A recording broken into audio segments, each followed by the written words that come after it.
नमस्कार विद्यार्थी मित्रांनो. बृहन्मुंबई महानगरपालिका ऑनलाईन शिक्षण विभाग यामध्ये आपले सर्वांचे हार्दिक स्वागत. मी विषय शिक्षक दिलीप पवार. आज आपण इयत्ता 10वी विषय मराठी अक्षर भारती यामधील घटक पाहणार आहोत. बघूया. तरी आजचा आपला घटक आहे भाषिक घटकावर आधारित कृती. आपल्या एसएससी बोर्डाच्या प्रश्नपत्रिकेमध्ये हा घटक आपल्याला जो विचारला जातो तो प्रश्नपत्रिकेमधील विभाग 4 यामध्ये हा भाषिक घटकावर आधारित जे प्रश्न असतात ते आपल्याला विचारले जातात. ते कशा प्रकारे विचारले जातात, ते आपण कशा पद्धतीने सोडवायचे आहेत ते आपण पाहणार आहोत. बघा, आपल्या बोर्डाच्या प्रश्नपत्रिकेमध्ये जो आपला प्रश्न आहे तो म्हणजे विभाग 4 त्यामध्ये प्रश्न 4A भाषिक घटकावर आधारित कृती ही आपल्याला 8 मार्कासाठी विचारली जाते. तर ती 8 मार्काची विभागणी कशा प्रकारे केलेली आहे, ते 8 गुण या भाषिक घटकावर जे आधारित कृती विचारली जाते त्यामध्ये कशा प्रकारे विभागणी केलेली आहे. तर बघा, पहिला जो आपला प्रश्न आहे 4 गुणांसाठी शब्द संपत्ती. या शब्द संपत्तीमध्ये कशा प्रकारे प्रश्न विचारले जातात, तर पहिला जो आहे समानार्थी शब्द, दुसरा विरुद्धार्थी शब्द, वचन, एकवचन, वचन मध्ये एक वचन अनेक वचन, त्यानंतर शब्द समूहाबद्दल एक शब्द लिहिणे, अशा प्रकारे लिंग बदलणे. तर अशापैकी आपल्याला 5 घटक दिले जातात आणि या 5 घटकावरील 4 घटकावर वरती आपल्याला प्रश्न विचारले जातात. या 5 पैकी 4 घटकावर प्रश्न विचारले जातात. ते एक मार्कासाठी आपल्याला विचारले जातात. यापैकी कोणत्याही 4 घटकावर 1 गुणांच्या 4 कृती विचारल्या जातील. म्हणजे आपल्याला समानार्थी शब्द, विरुद्धार्थी शब्द, वचन, शब्द समूहाबद्दल एक शब्द, लिंग बदलणे, असे 5 घटक दिलेले आहेत. त्या 5 घटकापैकी 4 घटकावरती प्रश्न विचारले जातील आणि ते 1 मार्कासाठी विचारले जातील. त्यानंतर बघूया, हे 4 गुणांसाठी या घटकावरती प्रश्न विचारले जातील. पुढे वाक्य दुरुस्त करून लिहा, हे 2 मार्कासाठी विचारले जाईल. वाक्य दुरुस्त आपण तसे उदाहरणासहित पुढे पाहणारच आहोत, परंतु त्या अगोदर प्रश्नपत्रिकेमध्ये आपल्याला चुकीचे वाक्य दिलेले असते. त्या जे वाक्य दिलेले असते, जे सेंटेन्स दिलेले असते त्यामध्ये काही वर्ड जे आहेत, काही शब्द जे आहेत ते चुकीचे दिलेले असतात. ते आपल्याला दुरुस्त करून पुन्हा लिहायचे असतात. त्यानंतर वाक्यात विराम चिन्हाचा उपयोग करा, 2 गुण. तर विराम चिन्ह यासाठी आपल्याला जेवढे काही विराम चिन्हे आहेत ते विराम चिन्हांची ओळख असणं, पाठांतर असणं आवश्यक आहे. की हे प्रत्येक विराम चिन्ह जी ओळख असेल, आपल्याला पाठांतर असेल, तर हे विराम चिन्ह कुठे वापरायचे आहे हे आपल्या लक्षात येईल. तर अशा प्रकारचे वाक्य आपल्याला 2 मार्कासाठी विचारले जातात. तर चला पाहूया पुढे समानार्थी शब्द. तर समानार्थी शब्द कसे असतात? समानार्थी म्हणजे काय? तर समानार्थी शब्द म्हणजे एका वस्तूलाच 2 नावं असतात. म्हणजे आपण जसं माताला आपण आई बोलतो, जननी बोलतो, माय बोलतो. समान शब्द आणि की दोन्ही शब्दांचा अर्थ जो आहे तो एकच निघतो. दोन्ही शब्दाचा मतलब एकच निघतो. जसे माता, आई, जननी, माय, मुख, तोंड, वदन, समानार्थी शब्द म्हणजे एका वस्तूला दोन शब्द. जसं आपण पाणी, पाण्याला आपण दुसऱ्या शब्दानं कोणत्या शब्दानं ओळखतो? जल, उदक हे समानार्थी शब्द आहेत. तर समानार्थी शब्द म्हणजे काय? हे लक्षात ठेवणं गरजेचं आहे, की एकाच घटकाला दोन नावं किंवा त्याच्यापेक्षा जास्त नावं असू शकतात. जसे जल, पाणी, उदक त्याचा अर्थ काय होतो? एकच होतो. उदक बोललं तरी काय आहे? पाणीच आहे. जल बोललं आपण बोललो तरी काय आहे? पाणीच आहे. अशा प्रकारचे जे शब्द असतात ते म्हणजेच समानार्थी शब्द. पान, पर्ण, घर, सदन, निवास, काया, शरीर, देह, हजेरी, उपस्थिती, आकाश, आभाळ, गगन, पाऊस म्हणजे पर्जन्य, वर्षा, त्यानंतर काठ म्हणजे तीर, देव, ईश्वर, प्रभू. बघा या ठिकाणी एक उदाहरण देतो तुम्हाला. समान म्हणजे काय? समानार्थी म्हणजे काय? ज्याचा अर्थ समान आहे. आपण देव, देव म्हणजेच भगवान, ईश्वर, प्रभू.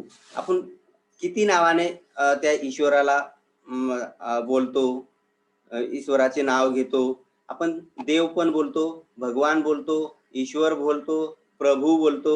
तर त्याचा अर्थ काय होतो? एकच होतो, भगवान. हे लक्षात आपल्याला घ्यायचं आहे की समानार्थ, की जेवढे काही शब्द आहेत त्या शब्दांचा एकच अर्थ होतो, समान अर्थ होतो. त्यालाच समानार्थी शब्द असे म्हणतात. पुढे पाहूया. भक्कम, मजबूत, झरा, निर्झर, संधी, मोका, सावली, छाया, गाणे, गीत, सागर, समुद्र, रत्नाकर. तर अशा प्रकारे समानार्थी शब्द आपल्याला विचारले जातात 1 मार्कासाठी. तर समानार्थी शब्द म्हणजे लक्षात ठेवा की ज्या शब्दाचा अर्थ समान असतो, जिन शब्दों का जो मतलब होता है वो समान होता है, सेम होता है, उसे समानार्थी शब्द कहते हैं. चला पुढे पाहूया. विरुद्धार्थी शब्द. विरुद्धार्थी शब्द म्हणजे अपोजिट वर्ड, उल्टा, विरुद्ध, है ना. विरुद्ध, विरुद्ध का मतलब ही क्या है कि अपोजिट, खिलाफ, खिलाफ वाला शब्द. तो विरुद्धार्थी शब्द किस तरह के होते हैं? कौतुक, निंदा, सार्वजनिक, खाजगी, फरक, साम्य, परका, आपला. तर बघा या ठिकाणी आता परका, आपला. परका मतलब क्या है?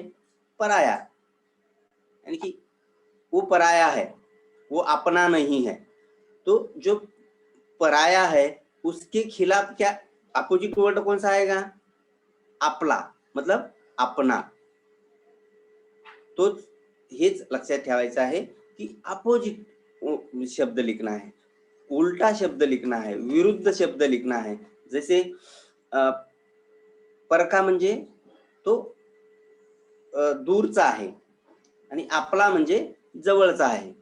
दूरचा, जवळचा. विरुद्ध, विरुद्ध दिशाचे शब्द आपल्याला लिहायचे आहेत. जसे रात्र, दिवस.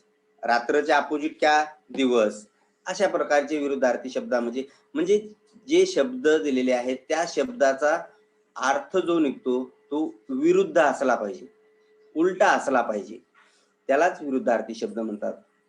परवाही, अप्रवाही, कायम, तात्पुरते, पात्र, अपात्र, गुण, अवगुण, पाप, पुण्य, उपकार, अपकार, विश्वास, अविश्वास, गर्द, विरळ, विसंगत, सुसंगत, अखेर, प्रारंभ, सहकार, असहकार, मान, अपमान, सेवक, मालक, रसिक, अरसिक. तर बघा अशा प्रकारे आपल्याला विरुद्धार्थी शब्द विचारले जातात. आपल्याला एक एक शब्द प्रश्नपत्रिकेमध्ये दिलेला असतो. त्याच्या विरुद्ध जो शब्द आहे तो आपल्याला लिहायचा असतो. तर विरुद्धार्थी शब्द लक्षात ठेवा की ज्या शब्दाचा अर्थ विरुद्ध निघतो त्या शब्दाच्या विरुद्ध असतो त्यालाच विरुद्धार्थी शब्द असे म्हणतात. पुढे बघूया. वचन. बघा आता आपल्याला या भाषिक घटकावर आधारित जी प्रश्न विचारले जातात त्यामध्ये वचन सुद्धा आहे. तर वचन म्हणजे काय आपण पाहूया. वस्तू एक आहे की अनेक आहेत हे नामाच्या रूपावरून कळते, त्याला त्या नामाचे वचन असे म्हणतात. बघा, वचन म्हणजे काय की जी एखादी वस्तू आहे ती वस्तू एक आहे का अनेक आहेत, मतलब एक है क्या बहुत सारी चीजें हैं, हे जेव्हा आपल्याला त्या नामाच्या, नाम मतलब त्या वस्तूचं नाव, त्या नावाच्या जे रूपावरून आपल्याला कळते त्यावेळी त्याला त्या नामाचे वचन आपण म्हणतो. तर बघूया वचनाचे जे प्रकार आहेत. वचनाचे खालील प्रकारे दोन प्रकार आहेत, एक वचन, अनेक वचन. बरोबर.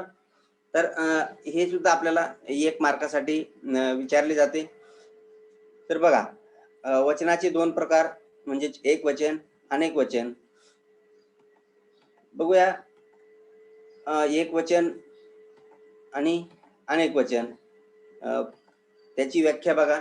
एक वचन म्हणजे काय, नामावरून एकाचा बोध झाल्यास त्याला एक वचन म्हणतात. नामाचे जे मूळ रूप असते तेच त्याचे एक वचन असते. बघा, एक वचनाची व्याख्या बघा काय आहे. नामावरून एकाचाच बोध झाल्यास, म्हणजे नामावरून आपल्याला एकाचाच, एकच वस्तू आहे, एकच घटक आहे असा जेव्हा बोध होतो, बोध म्हणजेच समजते की आपल्या लक्षात येते की आपण एखाद्याचं नाव घेतो, एखाद्या वस्तूचं, एखाद्या घटकाचं नाव घेतो, तेव्हा आपल्याला त्या नावावरूनच कळते की हा घटक एकच आहे, त्यालाच एक वचन म्हणतात. आणि एक वचन म्हणजे नामाचे जे मूळ रूप असते, मूळ रूप, एखाद्या घटकाचं जे नाव आहे ते मूळ जे नाव आहे ते म्हणजेच त्या घटकाचे एक वचन होय. उदाहरणार्थ आंबा. आंबा म्हणजे आम. तर बघा, आंबा हे एक मूळ घटक आहे. आंबा जो असतो त्याचं मूळ नाव आहे, मूळ रूप आहे. तर आंबा, चिमणी, झाड इत्यादी हे एक एक आपण आंबा बोललो, तिथं त्या ठिकाणी आपल्याला काय लक्षात येते की आंबा एकच आहे. चिमणी, आपण चिमणी जेव्हा बोलतो त्या ठिकाणी आपल्याला काय लक्षात येतं की चिमणी म्हणजेच चिमणी एकच आहे. झाड, झाड म्हणजे आपण झाड, ते झाड आपण ज्यावेळी असे बोलतो त्यावेळी आपल्याला लक्षात येते की एक झाड. तर अशा प्रकारे एक वचन म्हणजे आपल्याला ज्या घटकाच्या नामावरून एकाचाच बोध होतो तेव्हा त्यास एक वचन असे म्हणतात. आता बघूया अनेक वचन. अनेक वचन म्हणजे काय, नामावरून अनेकाचा बोध झाल्यास त्याला अनेक वचन म्हणतात.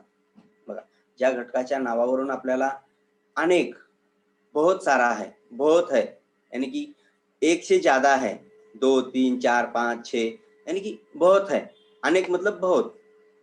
तो जब हमें उस घटक के नाम से एक से ज्यादा है, वो घटक, वो जो चीजें है, जो वस्तु है, एक से ज्यादा है, ऐसा जब हमें पता चलता है, ध्यान में आता है, तभी उसे हमें क्या बोलेंगे कि ये अनेक वचन है. जैसे उदाहरण बघा, कुत्रे, चिमण्या, घोड़े.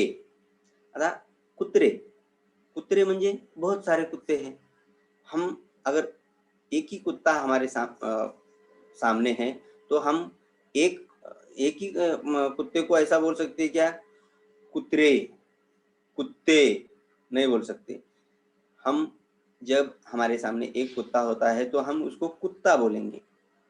चिमण्या, बघा, पहिले आपलं एक वचन यामध्ये आपल्याला चिमणी एकच आहे आणि अनेक चिमण्या असल्यावर आपण काय बोलतो? चिमण्या.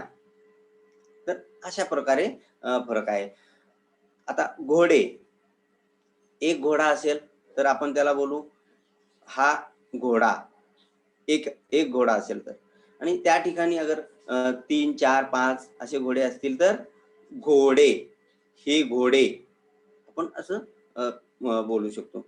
म्हणजेच एक वचनमध्ये एकच वस्तू असते. अनेक वचनमध्ये अनेक म्हणजे एक पेक्षा जास्त 2, 3, 4 अशा प्रकारे. तर अशा प्रकारे एक वचन आणि अनेक वचन यामधील फरक लक्षात ठेवला पाहिजे.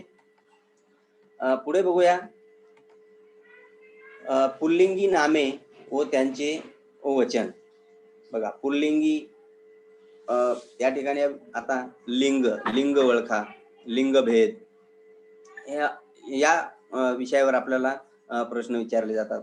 तर पुल्लिंग, स्त्रीलिंग, नपुंसकलिंग यामध्ये लिंगामध्ये अशा प्रकारचे 3 भाग आहेत. तर पुल्लिंग जे नामे आहेत त्यांचे वचन कशा प्रकारे होते ते पाहूया. बघा, एक वचन, अनेक वचन. पुल्लिंगी मतलब पुरुष, लड़का. स्त्रीलिंगी मतलब स्त्री, लड़की. और नपुंसकलिंग म्हणजे ह्या दोन्ही पैकी एकही नाही. राईट. तर बघा पुल्लिंगी नामे व त्याची वचन कशा प्रकारे असतात? एक वचन, अनेक वचन. तर एक वचन मध्ये कुत्रा, अनेक वचन मध्ये कुत्रे, ससा, ससे. ससा हम जब बोलते हैं तभी पता चलता है ससा, ये क्या आएगा उसमें? ससे, ऐसा हम जब बोलते हैं तो वहां बहुत सारे ससे. ऐसा अंबा, अंबे. देखो हमने इससे पहिले उदाहरण लिया था, आंब्याचं उदाहरण घेतलं होतं. आंबा एक वचन मध्ये जेव्हा आपण आंबा बोलतो त्याचेच अनेक वचन मध्ये काय होते? आंबे. यानी की बहुत सारे आंबे, बहुत सारे आम. तर तेच अनेक वचन मध्ये येतात. रस्ता, रस्ते, घोडा, घोडे. बघा आपण घोड्याचं पण उदाहरण या अगोदर पाहिलेलं आहे. एक वचन मध्ये घोडा असे आपण बोलतो, एक वचन मध्ये घोडा असे येते. तर अनेक वचन मध्ये घोडे म्हणजे घोडे असा शब्द काय येतो की अनेक वचन मध्ये एकापेक्षा जास्त घोडे आहेत म्हणून घोडे हा शब्द त्या ठिकाणी येतो. लांडगा, लांडगे, ओढा, ओढे, काटा, काटे, डब्बा, डब्बे, दागिना, दागिने. अशा प्रकारचे एक वचन, अनेक वचन मध्ये पुल्लिंगी नावामध्ये आपल्याला पाहायला मिळतात. दाना, दाणे, राजा, राजे, मुलगा, मुलगे, मासा, मासे, पंखा, पंखे, पाहुणा, पाहुणे, दिवा, दिवे, सामना, सामने, वारा, वारे, दरवाजा, दरवाजे. बघा आता या ठिकाणी पुल्लिंग नामामध्ये काय आहे? दरवाजा. शेवटचं उदाहरण घेऊया. दरवाजा. ज्यावेळी आपण दरवाजा हा शब्द वापरतो त्यावेळी आपल्याला एकच दरवाजा लक्षात येतो. आपण ज्यावेळी दरवाजे असा शब्द वापरतो त्यावेळी आपल्या लक्षात अनेक दरवाजे आहेत किंवा एक पेक्षा जास्त दरवाजे आहेत, अनेक आहेत. अशा प्रकारे एक वचन, अनेक वचन यामधील आपण फरक लक्षात ठेवला पाहिजे. त्यानंतर बघूया स्त्रीलिंगी नामे व त्यांची वचन. बघा स्त्रीलिंगी मध्ये नावे कोणकोणती आहेत? नदी, नद्या, बिया, स्त्री, स्त्रिया, लेखनी, लेखण्या, सासू, सासवा, जाऊ, जावा, वाट, वाटा, बाग, बागा, पाल, पाली, सायकल, सायकली, जमीन, जमिनी, सुख, सुका, जात, जाती, वेल, वेली, वीज, विजा, पाटी, पाट्या, होडी, होड्या, सनई, सनया, टोपी, टोप्या. तर बघा या ठिकाणी आपण ज्यावेळी शब्द वाचतो, बोलतो, त्यावेळी आपल्याला असा बोध होतो, असं लक्षात येतं, की हा शब्द जो आहे तो स्त्रीलिंगी नामामधील आहे. जसं आपण नदी, तर ते कशाप्रकारे आपल्याला ओळखायचे आहे, की ही, ही, हा, ही, हे ध्यानात ठेवायचे आहे, की आपण हा जेव्हा शब्द वापरतो, की हा आंबा, त्यावेळी आपल्या लक्षात येतं, की हा पुल्लिंगी नामामधील आहे. ही नदी, ही नदी, ही. ज्यावेळी आपण ही असं शब्द वापरतो, त्यावेळी आपल्या लक्षात येतं, की हा स्त्रीलिंगी नामाचा शब्द आहे. तर अशा प्रकारे नदी त्या एक वचन आहे. स्त्रीलिंगी नामामधील जी नदी आहे ती एक वचनमध्ये आहे. त्याचाच अनेक वचनमध्ये नद्या, अनेक नद्या अशा प्रकारे शब्द होतात. तर अशा प्रकारे स्त्रीलिंगी नामे व त्यांची वचने आहेत, लक्षात ठेवायचं आहे. तर यानंतर नपुसकी लिंगी नामे व त्यांची वचने. बघा नपुसकी लिंग म्हणजे ते पुल्लिंगीही नसतात, स्त्रीलिंगीही नसतात. त्यालाच नपुसकी लिंगी असे म्हणतात. तर बघा नपुसकी लिंगी घर, घरे, फूल, फुले, दार, दारे, शेत, शेते, वासरू, वासरे, पाखरू, पाखरे, मडके, मडकी, गाणे, गाणी, खेडे, खेडी. तर बघा या ठिकाणी आपण घर हा शब्द जेव्हा उच्चारतो, बोलतो, त्यावेळी आपल्या लक्षात काय येते? लिंगाबद्दल काय लक्षात येते? की ती स्त्रीलिंगी पण नाहीये, पुल्लिंगी पण नाहीये. मग त्या ठिकाणी आपल्या लक्षात आले पाहिजे, की हा जो शब्द आहे तो नपुसकी लिंगी आहे. अशा प्रकारे आपण नपुसकी लिंगीमधले शब्द ओळखून त्याचे वचन लिहायचे आहे किंवा ओळखायचे आहे. तर आपल्याला जेव्हा घर हा शब्द दिला जाईल त्यावेळी आपण त्याचे अनेक वचनमध्ये घरे, घर म्हणजे एकच घर, घरे म्हणजे अनेक घरे. अशा प्रकारे एक वचन व अनेक वचन आपल्याला या ठिकाणी करता येईल. आणि काही उदाहरण पाहूया. गाव, गावे, मत, मते, डोके, डोकी, हरिण, हरणे, लाकूड, लाकडे, काम, कामे, चाक, चाके, पत्र, पत्रे, सॉरी हा, मन, मने, रोपटे, रोपटी. तर अशा प्रकारे आपल्याला नपुसकी लिंगी नामामध्ये त्याचे वचन आपल्याला करता येईल. पुढे बघूया पुढील भाग. एक वचन व अनेक वचन सारखे असणारी नामे. बघा आपल्याला काही शब्द असे पण असतात की ते एक वचन पण असू शकतात आणि अनेक वचन पण असतात. तर असे काही शब्द आपण पाहूया. एक वचन, अनेक वचन, की हे शब्द एक वचन मध्ये पण येऊ शकतात, अनेक वचन मध्ये पण येऊ शकतात. जसे देव, तो अनेक वचन मध्ये देवच राहणार. त्यानंतर महिला, महिला, उंदीर, उंदीर, कवी, कवी. तर अशा प्रकारे दोन्ही याच्यामध्ये जे शब्द एक वचन अनेक वचन मध्ये जे समान शब्द आहेत, जे शब्द आहेत ते शब्द लक्षात ठेवायला हवे. भाषा, भाषा, दिशा, दिशा, पूजा, पूजा, दासी, दासी, वधू, वधू, वस्तू, वस्तू. तर असे जे शब्द आहेत ते एक वचन मध्ये पण असतात, अनेक वचन मध्ये पण असतात. हार, हार, कान, कान, घाट, घाट, घास, घास, चोर, चोर, देश, देश, दिवस, दिवस, नौकर, नौकर, नियम, नियम, प्रश्न, प्रश्न. तर बघा, तर हे लक्षात ठेवणं गरजेचं आहे की कोणकोणते शब्द दोन्हीही वचनामध्ये येऊ शकतात. एक वचनामध्ये सुद्धा आणि अनेक वचनामध्ये सुद्धा हे शब्द आपल्याला पाहायला मिळतात. त्यामुळे लक्षात ठेवलं पाहिजे, की एक वचन व अनेक वचन मध्ये सारखे असणारी नामे. पुढे बघूया.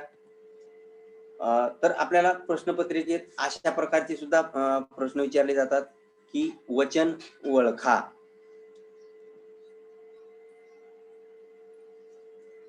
वचन ओळखा. फॅन चालू करू. बघा, वचन ओळखा. तर आपल्याला असे शब्द दिलेले असतात. देऊळ. तर देऊळ हे कोणत्या वचनामध्ये येते ते आपल्याला लिहायचं असतं. तर देऊळ एक वचन आहे. वेली अनेक वचन. घरे अनेक वचन. शरीर एक वचन. इमारती अनेक वचन. पर्वत एक वचन. वह्या अनेक वचन. तर बघा, आपल्याला जे सुरुवातीचे शब्द दिलेले आहेत ते शब्द आपल्याला दिले जातात आणि त्याचं वचन आपल्याला ओळखायचं असतं, की ते एक वचन आहे की अनेक वचन आहे. तर वह्या आपल्याला बऱ्याच वेळा शब्द आलेला आहे, की वह्या आपण आता आपल्या वर्कशीटमध्ये सुद्धा बऱ्याच वेळा हा शब्द आपल्याला आलेला आहे. तर एक वचन मध्ये काय येते? वही. बरोबर ना? वही. तर आपण वही जेव्हा बोलतो तेव्हा आपल्याला बोध होतो, की एकच वही आहे. तर त्या ठिकाणी वह्या हे अनेक वचनमध्ये येते. पुढील काय उदाहरण बघूया. डोके एक वचन. रोपटी अनेक वचन. मडके एक वचन. खेडी अनेक वचन. सनई एक वचन. वेली अनेक वचन. वारा एक वचन. तर जेव्हा आपण शब्द वाचतो, बोलतो, तेव्हा आपल्या लगेच लक्षात येते, की समजा आपण वाचतो आहोत, की घरे. तर त्यावेळी लक्षात येतं घरे म्हणजे अनेक आहेत. त्यामुळे आपण घरे हा शब्द वापरतो. त्यामुळे एक गोष्ट वचन ओळखा यामध्ये लक्षात ठेवायची आहे, की ज्यावेळी आपण शब्द वाचतो त्यावेळी बोध होतो, की तो घटक, ती वस्तू एक आहे की अनेक आहे. हे अगोदर लक्षात घेणे गरजेचे आहे. म्हणजे आपल्याला वचन ओळखा यामध्ये काही अडचण येणार नाही. पुढे पाहूया. शब्द समूहाबद्दल एक शब्द लिहिणे. बघा, तर या ठिकाणी आपल्याला हा प्रश्न जो आहे तो पण 1 मार्कासाठी विचारला जातो. त्यामध्ये शब्द समूहाबद्दल एक शब्द लिहिणे. बऱ्याच विद्यार्थ्यांना या प्रश्नाचा प्रॉब्लेम होतो, की शब्द समूहाबद्दल एक शब्द लिहिणे म्हणजे काय? हेच त्यांना कळत नाही. त्यामुळे त्यांना प्रश्न सोडवण्यासाठी अडचण येते. तर समजून घेऊया शब्द समूहाबद्दल एक शब्द कशा प्रकारे असतो. भाषेच्या अभ्यासामध्ये मुलांना अगदी मोजक्या शब्दात खूप असे व्यक्त करता आला पाहिजे. यासाठी एखाद्या शब्दसमूहाबद्दल कोणता एक शब्द वापरता येईल ते आपण पाहिले पाहिजे. बघा, जो भाषा विषय आहे त्यामध्ये मोजक्या शब्दात आपल्याला जास्तीत जास्त आशय कसा मांडता येईल. ज्या प्रकारे आपला जो सारांश लेखन आहे विभाग 5 मध्ये प्रश्न पहिल्यामध्ये पत्रलेखनाला जो ऑर मध्ये प्रश्न असतो सारांश लेखन. आपण सारांश लेखन कशा प्रकारे करतो, की कमी शब्दामध्ये जास्तीत जास्त आशय आपल्याला मांडता येतो. जास्तीत जास्त विचार आपल्याला मांडता येतात. तशाच प्रकारे च्या अभ्यासामध्ये आपल्याला मोजक्या शब्दात ज्यावेळी खूप असे व्यक्त करता येतो, जास्त विचार आपल्याला व्यक्त करता येतात. त्याबद्दल काय दिलेले आहे, की शब्दसमूहाबद्दल कोणता एक शब्द वापरता येईल ते आपण पाहिले पाहिजे. शब्दसमूह म्हणजे काय? शब्दांचा समूह. त्या वाक्यामध्ये जे शब्द असतात 4, 5, 2, 3 तर त्या 5 शब्दांसाठी एकच शब्द कसा वापरला जातो किंवा कसा लिहिला जातो हे आपण यामध्ये बघणार आहोत. शब्द समूह एक लक्षात या ठिकाणी आपल्याला एक लक्षात घ्यायचं आहे की शब्द समूह समूह समूह मतलब बहुत बहुत सारे शब्द, जो शब्द है बहुत सारे शब्द एक साथ जोड़ के उसका एक ही शब्द हमें लिखना है. तर बघूया उदाहरणाद्वारे आपण बघूया. उदाहरणे बघा. आईच्या वडिलांचे घर. तर बघा या ठिकाणी आईच्या वडिलांचे घर 3 शब्द आहेत. हा झाला शब्द समूह. बरोबर. या वाक्यामध्ये आपल्याला 3 शब्द विचारलेले आहेत. तो शब्द समूह झाला आणि त्या शब्द समूहासाठी आपल्याला एकच शब्द वापरायचा आहे, एकच शब्द लिहायचा आहे, तो म्हणजे आजोळ. बघा यालाच म्हणतात शब्द समूहाबद्दल एक शब्द लिहा. आईच्या वडिलांचे घर हे 3 शब्द आहेत. या 3 शब्दांचा एक समूह झाला आणि त्या समूहासाठी आपल्याला एक शब्द काय लिहायचा आहे? आजोळ. आवरता येणार नाही असे अनावर. बघा याला शब्द समूहाबद्दल एक शब्द लिहा असे म्हणतात की आवरता येणार नाही असे हे 4 शब्द आहेत. 4 शब्दाचा समूह आहे आणि त्या 4 शब्दांसाठी आपण एकच शब्द वापरणार आहोत, तो म्हणजे अनावर. पुढे बघूया. आनंदाने नाचणे. बघा आनंदाने नाचणे 2 शब्द आहेत. 2 शब्दांचा समूह आहे आणि त्या ठिकाणी आपल्याला एकच शब्द कोणता येईल? बागडणे. ईश्वर आहे असे मानणारा. बघा ईश्वर आहे असे मानणारा हे 4 शब्दांचा समूह आहे आणि या ठिकाणी आपल्याला एक शब्द कोणता वापरायचा आहे? आस्तिक. बघा ईश्वर नाही असे मानणारा नास्तिक. ऐकायला व बोलायला न येणारा मूकबधीर. उरलेले भाग अवशेष. गाणे म्हणणारा गायक. गेलेला काळ गतकाळ. घराची ओसरी सोपा. बघा तर जे स्टार्टिंगचे जे शब्द आहेत, वाक्य आहेत, ते प्रत्येक वाक्यामध्ये बघा 2, 3, 4 हे आहेत. तर त्यालाच आपण शब्द समूह असे म्हणतो. राईट. आणि ते शब्द समूहाबद्दल आपल्याला एकच शब्द वापरायचा आहे. जसे आईच्या वडिलांचे घर या 3 शब्दांसाठी आपण एकच शब्द वापरतो, आजोळ. यालाच म्हणतात शब्द समूहाबद्दल एक शब्द लिहा. चला पुढे बघूया. लिंग बदलणे. नामाच्या रूपावरून एखादी वस्तू वास्तविक अगर काल्पनिक पुरुष जातीची आहे की स्त्री जातीची आहे की दोन्हीपैकी कोणत्याच जातीची नाही असे ज्यावरून कळते त्याला त्या शब्दाचे लिंग असे म्हणतात. बघा लिंग बदलणे आपल्याला बोर्डाच्या प्रश्नपत्रिकेमध्ये लिंग बदलणे यावरती सुद्धा प्रश्न विचारले जातात. तर लिंग बदलणे म्हणजे काय? नामाच्या रूपावरून आपल्याला नामाच्या रूपावरून एखादी वस्तू वास्तविक किंवा काल्पनिक एखादी वस्तू पुरुष जातीची आहे की स्त्री जातीची आहे किंवा या दोन्हीपैकी कोणत्याच जातीची नाही असे ज्यावेळी आपल्याला कळते त्यावेळी त्याला त्या शब्दाचे लिंग असे म्हणतात. तर बघूया काही उदाहरणाद्वारे. बघा पुल्लिंग स्त्रीलिंग. पुल्लिंगीमध्ये कशा प्रकारे शब्द येतात? आता या ठिकाणी आपल्याला एक लक्षात घ्यायचं आहे की तो ती ते ज्यावेळी पुल्लिंगीमध्ये शब्द येतील त्यावेळी आपण तो असा शब्द वापरतो.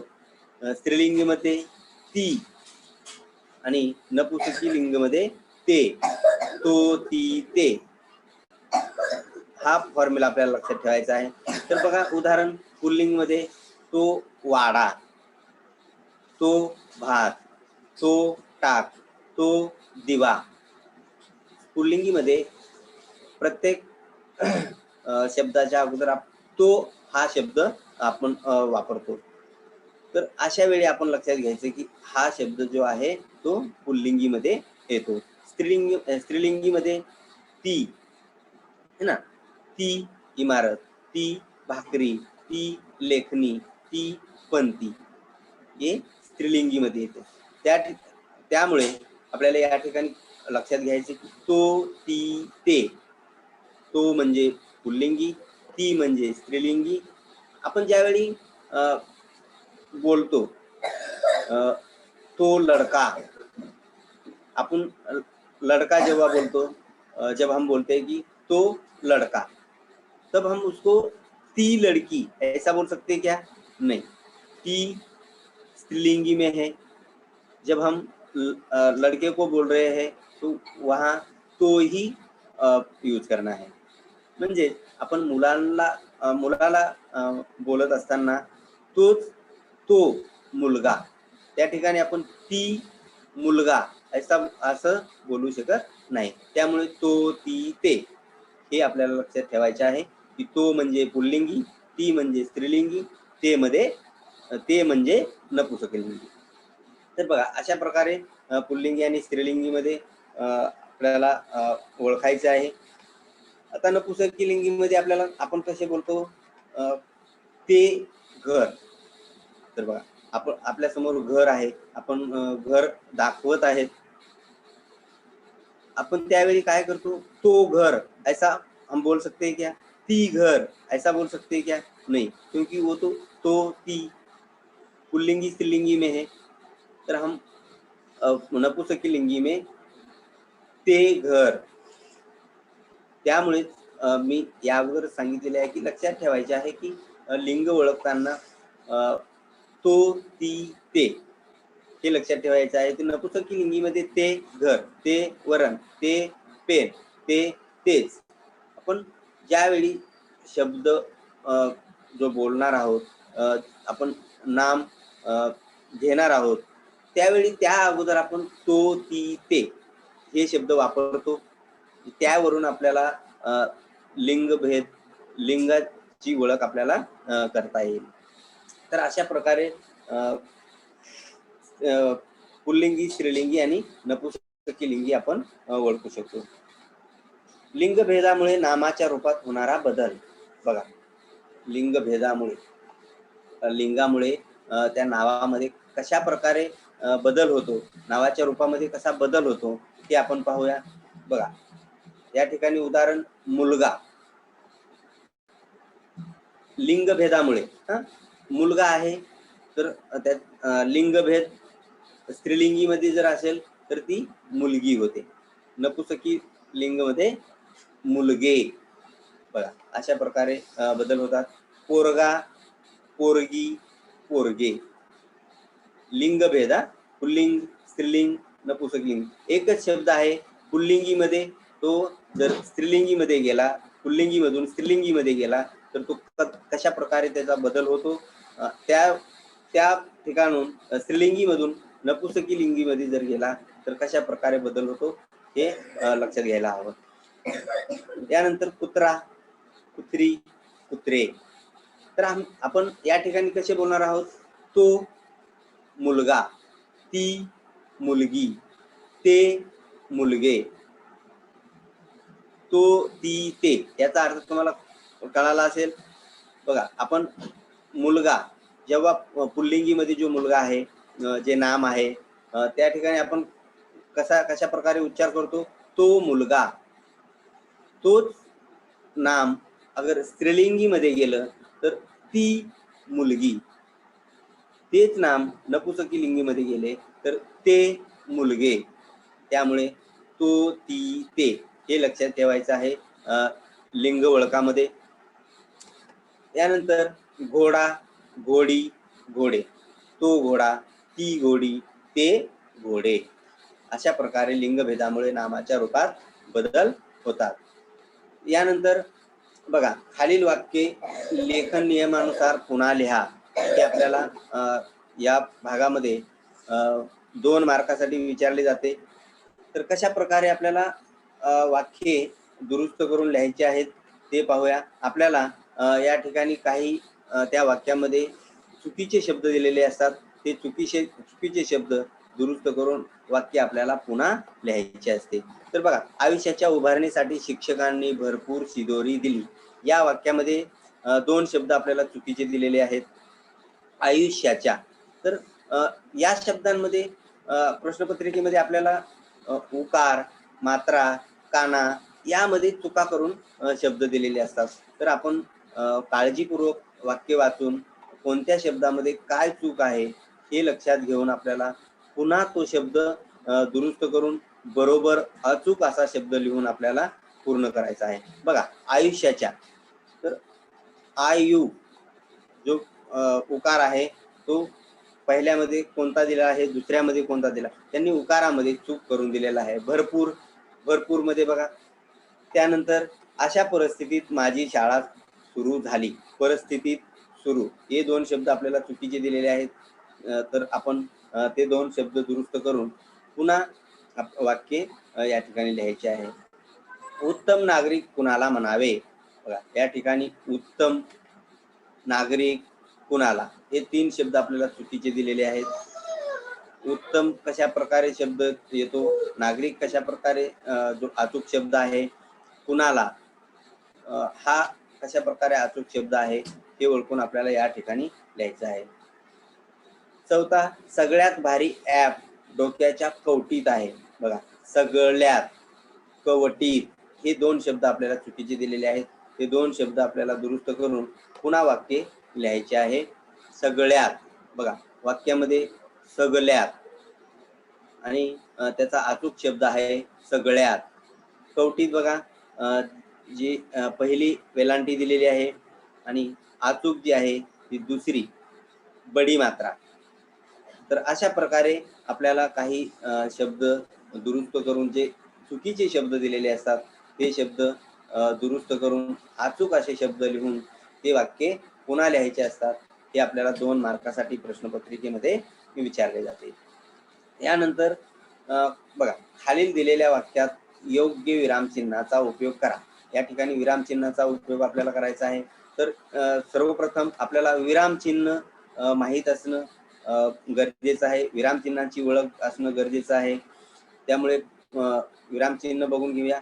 पूर्णविराम, स्वल्पविराम, प्रश्नचिन्ह, अवतरण चिन्हे, अपसारण चिन्हे, अर्धविराम चिन्ह, अपूर्ण विराम चिन्ह, उद्गार चिन्ह, संयोग चिन्ह, विकल्प चिन्ह. तर अशा प्रकारचे चिन्ह जे आहेत ते आपल्याला माहीत असणं आवश्यक आहे. या चिन्हांची ओळख असणं, पाठांतर असणं आवश्यक आहे. ज्यावेळी आपल्याला काही वाक्य दिले जातात आणि त्या वाक्यांमध्ये या विराम चिन्हांचा उपयोग करायचा आहे, त्यावेळी आपल्याला वाक्य माहीत असणं गरजेचं आहे. तर हे जी 10 विरामचिन्हे आहेत हे चांगल्या प्रकारे जर पाठांतर करून ठेवले किंवा माहीत करून ठेवले तर आपण एक आसानी से ये 2 मार्क हम ले सकते हैं. तर बघूया कशा प्रकारे आपण विरामचिन्हाचा वापर करणार आहोत. बघा, अशा प्रकारचे आपल्याला वाक्य दिले जातात, सेंटेन्स दिले जातात. तर आपण ते वाक्य ओळखून त्या ठिकाणी योग्य विरामचिन्हांचा उपयोग आपल्याला करायचा आहे. तर बघा, पहिलं जे वाक्य आहे, अरे वा किती सुंदर फूल आहे. तर आपण पहिलं वाक्य ओळखायचे. वाक्य को पहचानना है की ये वाक्य कौन से प्रकार का है. या अगोदर आपल्याला प्रश्नपत्रिकेत जे वाक्याचे प्रकार आहेत या अगोदरचा जो प्रश्न आहे विभाग 4 मध्ये त्यामधील हे आहे, हे वाक्य आहेत. तर वाक्य ओळखायचं आहे की हे वाक्य उद्गारवाचक आहे. तर उद्गारवाचक चिन्ह आपल्याला या ठिकाणी द्यायचं आहे. बघा, अशा प्रकारचे विरामचिन्ह आपल्याला विरामचिन्हाचा वापर या ठिकाणी करायचा आहे. प्रश्नपत्रिकेमध्ये आपल्याला सेंटेन्स दिलेले असतात, ते अधुरे दिलेले असतात आणि आपण योग्य ठिकाणी विरामचिन्हाचा वापर करायचा असतो. आता दुसरा, मुलांनो अभ्यास करा. बघा, या ठिकाणी आपण वाक्य ओळखू शकता की हे आज्ञार्थी वाक्य आहे, आदेश दिलेला आहे, मुलांनो अभ्यास करा. तर आपण या ठिकाणी या विरामचिन्हाचा उपयोग करायचा आहे. त्यानंतर तू गावाला जाणार आहेस का. बघा, या वाक्यामध्ये काय केलेले आहे? प्रश्न विचारलेला आहे. तर या ठिकाणी आपण प्रश्नवाचक चिन्हाचा वापर करायचा आहे. स्वरा शाळेत जाते. बघा, या ठिकाणी कोणते वाक्य आहे ते ओळखून आपण विधानार्थी वाक्य आहे. एक विधान केलेले आहे. त्यामुळे हे वाक्य विधानार्थी तर पूर्णविराम विरामचिन्हाचा वापर आपल्याला या ठिकाणी करायचा आहे. 5 बघा, कुत्रे खूप भुंकत होते, पण चोर दिसत नव्हते. बघा, हे कशा प्रकारचं वाक्य आहे? आपल्या जोडणारं वाक्य आहे. कुत्रे खूप भुंकत होते, पण चोर दिसत नव्हते. अशा प्रकारे आपल्याला विरामचिन्हाचा वापर करायचा आहे आणि या ठिकाणी आपल्याला 2 मार्क मिळणार आहेत. तरी आज आपण या ठिकाणी थांबूया. धन्यवाद. कोणाला काही याबद्दल डाऊट असतील, काही समस्या, काय प्रश्न विचारायचे असतील तर विचारू शकता.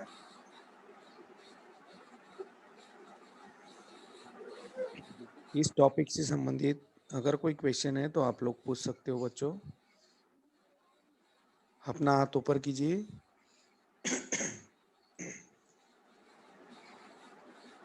मराठी के इस टॉपिक से संबंधित अगर कोई भी आपका क्वेश्चन है तो आप लोग पूछ सकते हो।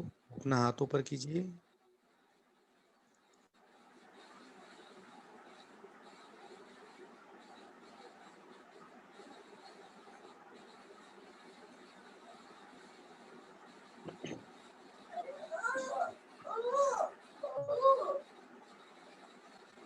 और किसी को कुछ क्वेश्चन पूछना है बच्चों? सर ने बहुत ही अच्छे से आपको समझाया। कोई भी डाउट हो आपके मन में तो आप लोग पूछ सकते हो। अपना हाथ ऊपर कीजिए।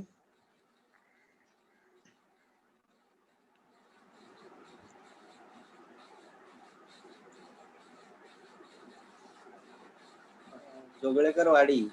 हाँ, पूछो बेटा। बोलो। सर आप जो चिन्ह जो बताए सर, हाँ, उसको मुझे स्क्रीनशॉट भेज दें सर। जो चिन्ह है, जो नाम मराठी में और सर साइन हाँ, कैसा है वो सब स्क्रीनशॉट सर भेज दो सर। स्क्रीनशॉट। क्या क्या भेज दूं बोल रहा है? सर आपने जो मराठी में हाँ, जो नाम बताए चिन्ह का, हाँ, वो सब मुझे वापस समझ में थोड़ा नहीं आया सर, मुझे मराठी का। समझ में नहीं आया। चिन्हों के नाम नहीं समझ हाँ में सर। आए। अच्छा, विराम चिन्हों के नाम। हाँ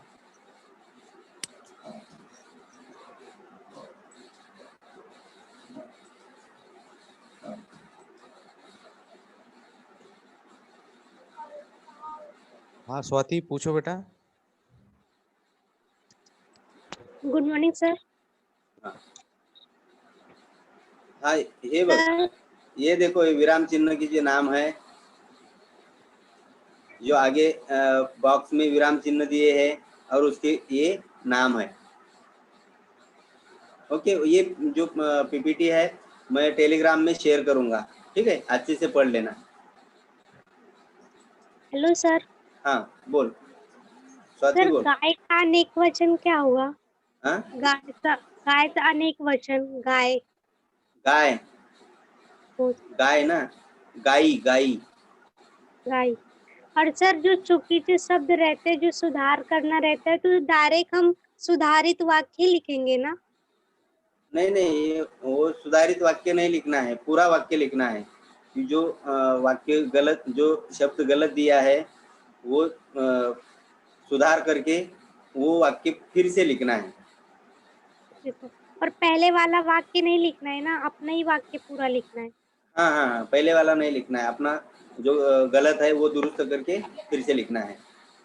thank you sir. Okay okay. और किसी को कुछ पूछना है? और किसी को कुछ क्वेश्चन पूछना है बच्चों? हाँ सर, शायद टॉपिक अच्छे से समझ में आया बच्चों को। Okay sir. किसी का हाथ ऊपर नहीं दिखाई दे रहा है। ओके सर जी, धन्यवाद। ओके, धन्यवाद सर, धन्यवाद।